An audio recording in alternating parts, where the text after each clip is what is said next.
नीतीश कुमार जी के नेतृत्व में भारतीय जनता पार्टी और एनडीए सरकार बनाई हुई है और आगे भी नीतीश कुमार जी के नेतृत्व में सरकार बनाएगी।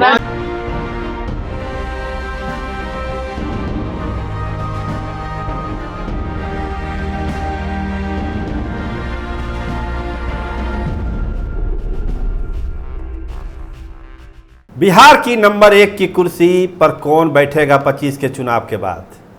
बड़ा गहमा गहमी है, अफरा तफरी है, बहुत सारा रायता फैला हुआ है दोनों तरफ, एनडीए में भी और महागठबंधन में भी। तो खैर महागठबंधन का रायता समेटने तो 15 तारीख को बैठक दिल्ली में तेजस्वी यादव कर रहे हैं राहुल गांधी और खड़गे जी के साथ, लेकिन उससे पहले एक रायता फैल गया जो हरियाणा के सीएम हैं सैनी साहब, उनके बयान से कि सम्राट के नेतृत्व में बिहार में हम लोग जीतेंगे। चर्चा होने लगी बिहार में कि क्या अगले सीएम सम्राट चौधरी होंगे बिहार के, क्योंकि जिस लेवल पर बात हुई है, मुख्यमंत्री के लेवल पर बात हुई है, तो आप समझ सकते हैं कि इस बयान की गंभीरता क्या होगी। वो बयान दिया गया गुरुग्राम में, लेकिन उसकी तपिश, उसकी आग पूरे पटना और बिहार में फैल गई कि क्या बोल गए सैनी साहब। जनता दल यूनाइटेड के लोग टकटकी लगाकर सुनने लगे, देखने लगे सैनी के बयान को कि इसका क्या मतलब निकाला जाए। नीतीश कुमार क्या पीछे छूट जाएंगे सम्राट चौधरी से? तो इस तरह के सवालों से पूरा जो सत्ता का गलियारा है अभी चर्चा में है, लेकिन इन चर्चाओं के बीच में जो संभावित नुकसान हो सकता है उसको देखते हुए सम्राट चौधरी ने सैनी साहब के बयान से पल्ला झाड़ा है। साफ साफ कहा है कि नीतीश के नेतृत्व में ही हम लोग चुनाव लड़ने जा रहे हैं और एनडीए भारी बहुमत से बिहार में जीतेगा। पहले सुनिए क्या बोल रहे हैं सम्राट चौधरी। नीतीश कुमार जी के नेतृत्व में भारतीय जनता पार्टी और एनडीए सरकार बनाई हुई है और आगे भी नीतीश कुमार जी के नेतृत्व में सरकार बनाएगी। उनके पिताजी को लंबे समय तक बिहार में राज करने का मौका मिला, माताजी पिताजी ने बिहार को लूटा और मैं चैलेंज कर रहा हूं लालू जी के परिवार, आप बताओ तो आपने किया क्या है? यूनिवर्सिटी आपने बनाया नहीं, 10 यूनिवर्सिटी मिला था और आपने मात्र 2 यूनिवर्सिटी जो 1976 में एक्ट बना उसके आधार पर बनाया।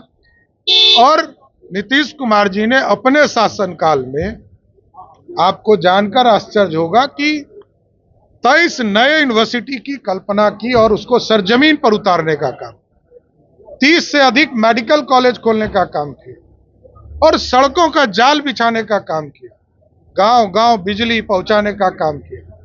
और आगे स्पष्ट है कि 5 साल और नीतीश कुमार जी को दीजिए, बिहार के लोग जो पलायन किए हैं सब घर वापस आएंगे। मांझी जी कुछ नाराज हैं क्या आपके नाम? नहीं, कोई नाराजगी नहीं है, स्पष्ट तौर पर सब साथ हैं, सब अपनी पार्टी का डिमांड सब लोग करते रहते हैं। तो साफ है कि अभी सम्राट चौधरी कोई रिस्क लेना नहीं चाहते। देखिए मुख्यमंत्री कौन नहीं बनना चाहेगा, जो भी राजनीति में है, सियासत में है, नंबर 2 की कुर्सी पर तो वो है ही, नंबर 1 की चाहत भी होगी, लेकिन उस चाहत को अभी दिल में छुपा के रखा हुआ है। समय पर जब पार्टी फैसला करेगी तो करेगी, लेकिन अभी सैनी के बयान के बाद जो माहौल बन रहा था उसमें पल्ला झाड़ना सम्राट चौधरी की मजबूरी थी, क्योंकि इतने सारे दुश्मन एक साथ वो नहीं झेल सकते हैं। स्वाभाविक है जब इस तरह की बात होगी तो पार्टी के अंदर, पार्टी के बाहर, एनडीए के भीतर बहुत तरह की चर्चा शुरू हो जाएगी कि सम्राट चौधरी को इतनी तवज्जो क्यों?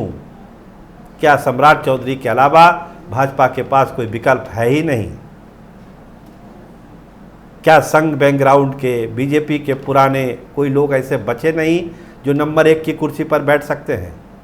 तो इन सब खतरों का एहसास सम्राट चौधरी को भी है, इसीलिए वो उन्होंने फिलहाल पल्ला झाड़ा है और उसके बाद चर्चा को विराम लगेगा ऐसी उनकी उम्मीद है। लेकिन कहते हैं ना कि एक बार तीर छूट जाती है तो वो कहीं ना कहीं लगेगी ही, किसी न किसी को घायल करेगी। तो वही हो रहा है, चर्चा शुरू है कि क्या नीतीश कुमार को बीजेपी धोखा दे देगी।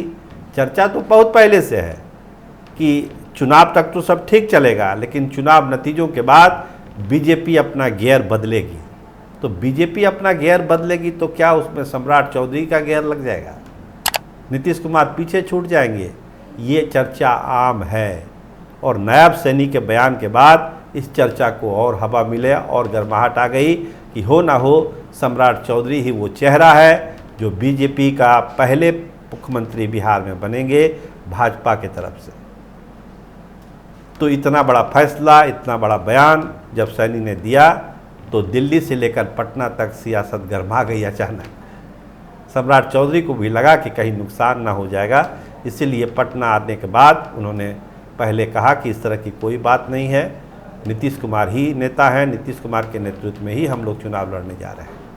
तो अपने तरफ से पूरी सफाई, लेकिन आप जान रहे हैं कि चुनावी साल है और चुनावी साल में जब एक चर्चा शुरू हो जाती है तो वो बहुत आगे तक जाती है और जब चर्चा एक नंबर की कुर्सी के लिए हो तो स्वाभाविक है कि ये चर्चा बहुत गंभीर हो जाती है।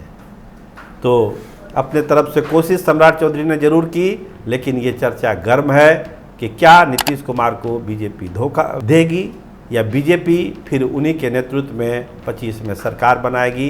तो खैर ये आगे का मामला है, लेकिन नायब सैनी ने एक नंबर की कुर्सी पर तो एक नई बहस छेड़ ही दी है कि कौन होगा बिहार का अगला मुख्यमंत्री। आप देखते रहिए कैपिटल टीवी बिहार। आपका बहुत धन्यवाद, आपका बहुत बहुत शुक्रिया।